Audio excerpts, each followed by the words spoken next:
মেষ রাশি যদি শ্রাবণ মাসে যদি ভগবানের কৃপা পেতে চান, যারা মেষ রাশি আছেন তারা যদি শ্রাবণ মাসে যদি ভগবানের কৃপা পেতে চান, আপনারা মন্দিরে পার্বতী আছে জানেন তো, পার্বতীকে লাল বস্ত্র বা লাল শালু কাপড় দান করুন। আপনার মঙ্গল তো কন্ট্রোলে চলেই আসবে। ভগবান শিবের অশেষ কৃপা আপনি অবশ্যই পেতে পারেন।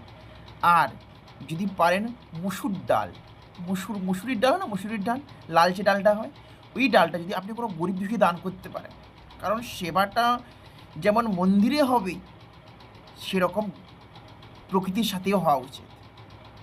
কারণ আমি বলবো না যে আপনি শুধুমাত্র সেবা করে যান, ভগবানকে না দেখেন। না, ভগবান আমাদের পরম ব্রহ্ম, পরমাত্মা, তাকে তো দেখতে হবে আপনাকে, সাথে আমি প্রকৃতি দেখুন।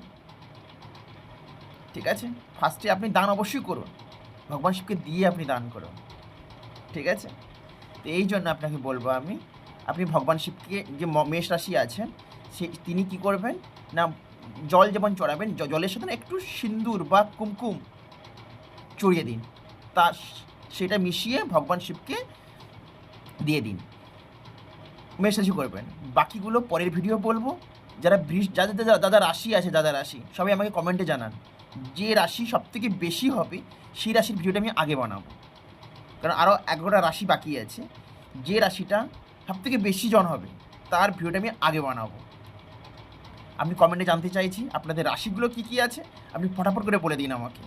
আমি আজকালের মধ্যেই ওই সবগুলো ভিডিও পোস্ট করে দেবো আমি, কারণ সামনে সোমবার তো চলেই এলো বললেই, আজকে রবিবার, কালকে সোমবার। তো আজকে যদি আপনারা যদি আমাকে বলে দিন যে কার কোনো রাশি, তাহলে সেই ভিডিওগুলো আমি আগে বানাবো।